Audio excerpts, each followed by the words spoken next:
Assalamualaikum dan selamat datang lagi video pada Amans.my. Hari ini kita ada panel pertama untuk tablet Samsung Galaxy Note Pro 12.2 edisi LTE. Baiklah, mari saya ceritakan sedikit sebanyak tentang spesifikasi peranti ini. Dari segi spesifikasi, ia mempunyai spesifikasi yang sama dengan Galaxy Note 10.1 2014, iaitu 2.3 GHz, 4 teras Snapdragon 800, RAM sebanyak 3 GB, pilihan muatan dalaman 32 GB sahaja di Malaysia dengan sokongan penambahan memori dalaman sehingga 64 GB menggunakan kad microSD.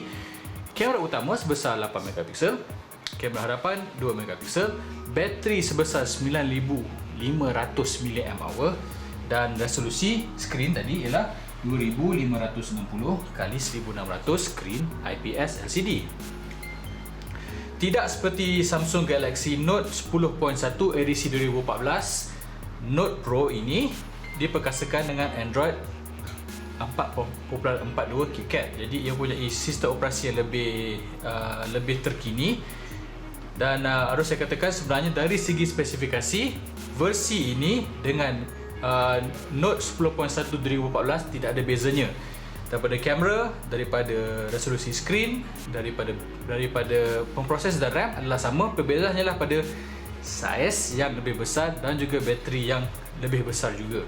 Jadi mari saya tunjukkan sedikit lagi perbezaan yang ada pada Note Pro ini. Pertama sekali, buat pertama kalinya dalam peranti Samsung, jika saya boleh tunjukkan kepada anda, terdapat butang untuk multitasking. Sebelum ini, jika anda pernah melihat peranti-peranti Galaxy Samsung, butang kapasitif bahagian kiri digunakan untuk contextual button yang dipanggil, untuk option pada aplikasi-aplikasi. Bahagian kanan masih lagi butang back dan bahagian tengah masih lagi home. Dan sebuah lagi perubahan yang dilakukan oleh Samsung untuk versi 4.4 ni ialah, jika anda menekan lama-lama, anda akan menekan lama-lama butang home, anda akan melancarkan skrin multitasking. Dan sekarang dah ada butang multitasking sendiri. Jika anda menekan lama-lama, ia akan melancarkan Google Now. Jika menekannya sebanyak 2 kali, anda akan melancarkan S-Voice. Jadi inilah perubahan sedikit dilakukan. Selain daripada itu, jika anda ingat pada Galaxy Note 3 dan juga Galaxy Note 10.1 2014, terdapat sebuah antarmuka yang diberi nama My Magazine. Jika pada dua peranti yang saya katakan tadi, untuk melancarkan My Magazine, anda perlu mentatarkan jadi pada bawah ke atas. Pada Galaxy Note Pro 12.2 LTE ini, anda perlu mentatarkan ke kiri dan ke kanan. Dia bila anda habis mentatarkan pada bahagian hujung, secara tiba-tiba akan muncul antarmuka yang diberi nama sebagai Magazine UX. Magazine UX ini kami dipahamkan sepatutnya menjadi antarmuka khas untuk keluarga Note Pro, di mana ia langsung tidak menyerupai langsung dengan antarmuka yang ada pada tablet-tablet Samsung Android sebelum ini, dan digantikan dengan sebuah antarmuka yang boleh saya katakan menyerupai Flipboard dan juga Windows 8. Tetapi kami juga mendengar cerita bahawa Android tidak berapa gembira, Google tidak berapa gembira dengan apa yang dilakukan oleh Samsung. Jadi TouchWiz diletakkan semula dan Magazine UX hanya akan muncul jika anda mentatarkan pada bahagian tepi. Seperti biasa, jika anda melakukan pitching, anda boleh menambah skrin.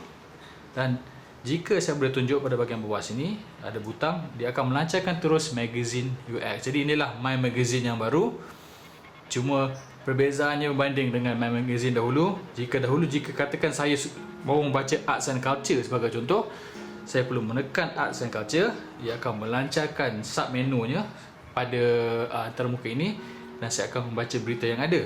Kini saya boleh membaca berita-berita yang ada di dalam sub menu ni dengan hanya mentatarkan ke atas dan ke bawah.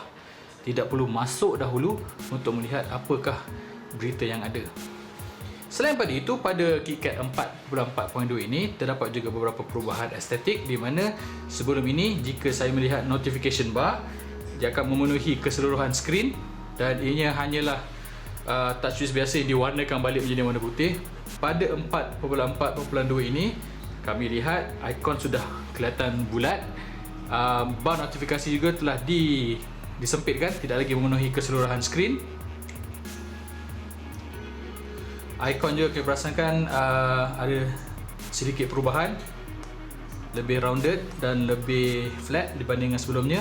Dan yang paling ketara sekali bagi kami ialah, jika saya boleh cakap, saya akan lancarkan Twitter sekarang dan saya akan cuba menaip, ialah perubahan dari segi papan kekunci. Papan kekunci pada Galaxy Note Pro ini sudah menyerupai sebuah papan kekunci laptop sepenuhnya. Jika anda boleh lihat, pada bahagian kiri terdapat butang tab, terdapat butang caps lock, shift, control, simbol dan juga delete. Jadi anda mungkin tertanya-tanya, kenapakah ada fungsi papan kekunci seakan komputer ini? Ini adalah kerana pada Samsung Galaxy Note Pro ini terdapat sebuah aplikasi yang diberi nama sebagai Remote PC, dan dia membenarkan anda untuk mengakses komputer Windows anda, Windows saja untuk setakat ini, bukan untuk Mac. Anda boleh mengawal komputer PC anda terus daripada tablet ini. Baiklah, sekarang saya akan demo sebuah aplikasi namakan Remote PC. Fungsi ini membenarkan anda untuk mengakses komputer desktop anda, komputer Windows saja ya buat masa ini, bukan Mac, secara terus melalui Galaxy Note Pro.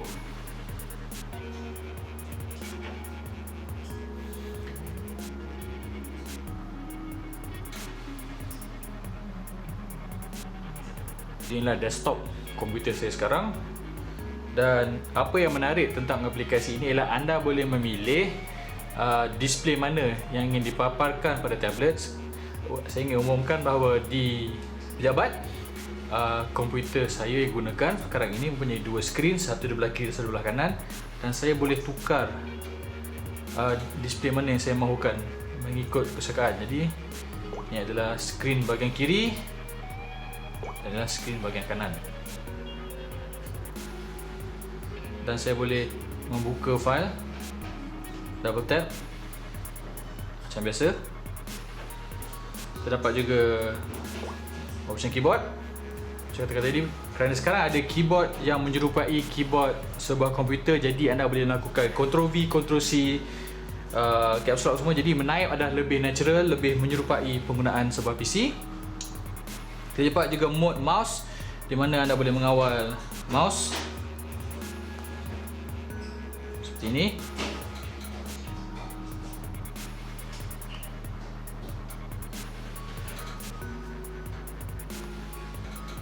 Jadi buat masa ini kami sedari mungkin dia agak lagging, masih belum perfect, tetapi kami berharap jika aplikasi ini boleh dibangunkan lagi di masa hadapan dan lagging ini dapat dikurangkan. Ianya adalah sebuah alternatif kepada membawa laptop, membawa tablet saja ke mana-mana, dan anda boleh mengakses sebuah PC melalui sebuah tablet Android. Melalui aplikasi ini juga anda boleh melakukan log off, menutup PC anda di rumah, memulakan semula dengan restart sistem, ataupun mengakses komputer lain. Provided di setiap komputer yang anda mahu akses itu, anda meletakkan dulu aplikasi yang dihasilkan oleh Samsung. Kami menyedari ketika mahu memuat turun aplikasi Remote PC untuk PC, terdapat masalah di mana ia hanya menyokong setengah browser. Yang paling menarik ia browser yang disokong ialah Internet Explorer dengan Chrome, dengan Firefox, tapi Chrome tak support. Jadi jika anda tak ada dua browser ni, muat turun, dan kena pada sana lah untuk muat turun aplikasi Remote PC ni. Terakhir sekali ialah sebuah aplikasi lagi yang juga unik pada Note Pro yang diberi nama SideSync. SideSync membenarkan anda untuk memaparkan antarmuka, memaparkan display peranti anda pada Note Pro.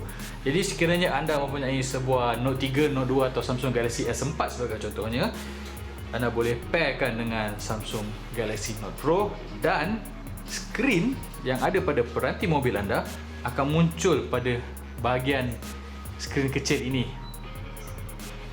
Jadi anda boleh mengakses phone dan juga PC menggunakan sebuah Note Pro.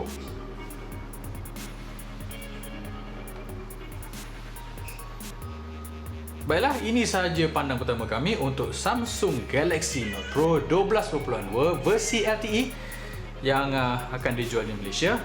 Dan seperti anda boleh lihat, terdapat beberapa fungsi yang dianggapkan unik bagi kami, tidak ada pada tablet-tablet lain.